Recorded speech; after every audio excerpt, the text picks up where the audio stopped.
foi uma vitória justa do Vasco num jogo equilibrado, tá? Assim, não equilibrado no sentido... O primeiro tempo foi do Fluminense, por exemplo. No primeiro tempo, o Fluminense foi melhor do que o Vasco, fez 1-0 e poderia ter feito até o segundo. E aí acho que entra pra mim o ponto crucial do jogo, que é a atitude, assim. O Fluminense fez 1-0 e ficou, acho que, muito confortável no jogo. Tentou, talvez, jogar num bloco mais baixo pra sair em transição. Primeiro tempo mesmo do Fluminense, o Fluminense tentou muita bola longa, né? Tentou explorar muitas vezes as costas da defesa do Vasco. O Vasco não encaixou essa marcação mais à frente no primeiro tempo. A gente viu em alguns momentos o Fluminense quebrando a primeira linha de marcação do Vasco com muita facilidade. Até aquele lance com 6 minutos ali, que o Acosta finaliza por cima, a bola sai lá da defesa, em 2, 3 toques já tá chegando para cruzar para o Acosta finalizar. Então o Vasco teve muita dificuldade no primeiro tempo, mas eu tinha até falado aqui, se eu não me engano, falei, o Vasco precisa de uma pequena faísca para voltar para entrar no jogo.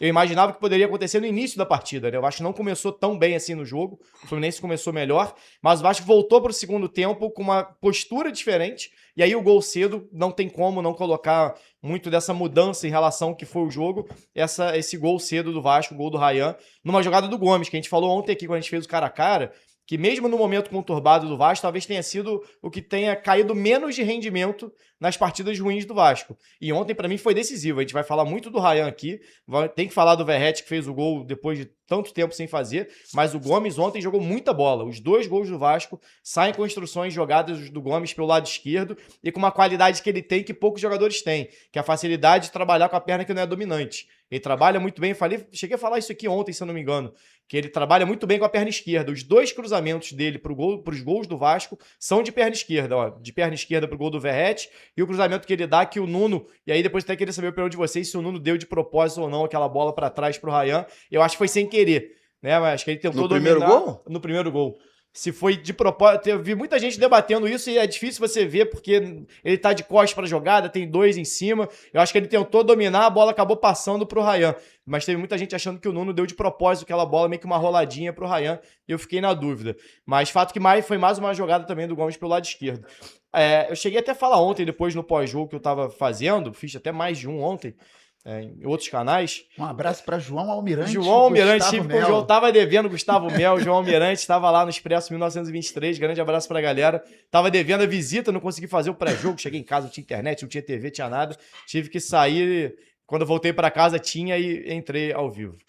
E eu lembro de falar aqui ontem sobre o Barros e o Ryan, que são 2 jogadores da base do Vasco e que sentem os clássicos de maneira diferente. Isso para mim ontem foi decisivo.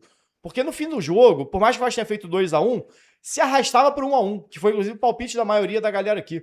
Era um jogo que o Vasco estava muito melhor no segundo tempo, botou bola na trave com o Puma, teve uma bola que o Puma bate de canhota, que o Fábio pega no contrapé de perna esquerda também, que salva pouco tempo depois do gol de empate, mas os últimos 10, 15 minutos estava mais arrastado. O ritmo do jogo estava mais lento. E essa postura do Ryan no segundo gol, que a gente nem tem na imagem aqui da TNT que a gente tem disponível, para mim é crucial. Porque quando ele sai driblando 2, 3 jogadores do Fluminense e ele cai, a grande maioria dos jogadores, não vou nem dizer só aos 49 do segundo tempo não, mas aos 49 do segundo tempo, ia cair, ia pedir um cartão amarelo, ia ficar no chão, ia falar, como a Raíza falou, ia esperar para botar todos os zagueiros dentro da área, aproveitar que o Verratti estava lá, fazer um levantamento para a área para tentar definir numa bola parada.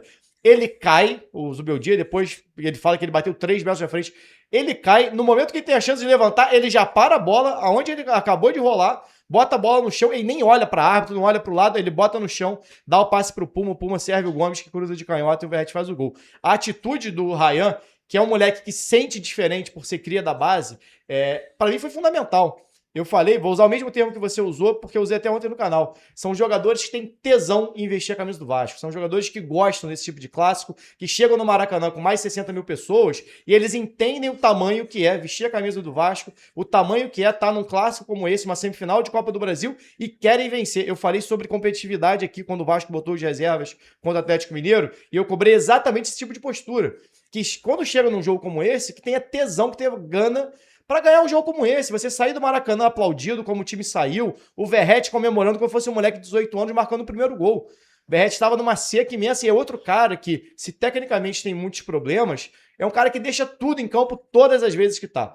O Verratti, ele tem noção da limitação dele, ele tem noção do que ele é capaz de fazer, do mesmo momento que ele tem dificuldade para trabalhar com essa bola no chão, até errou um domínio simples ontem no jogo. Quando a bola chega para ele, se posiciona muito bem, busca as costas do zagueiro, como a gente está vendo na jogada em cima do Freitas, e é um cara que sente o jogo também igual os moleques sentem.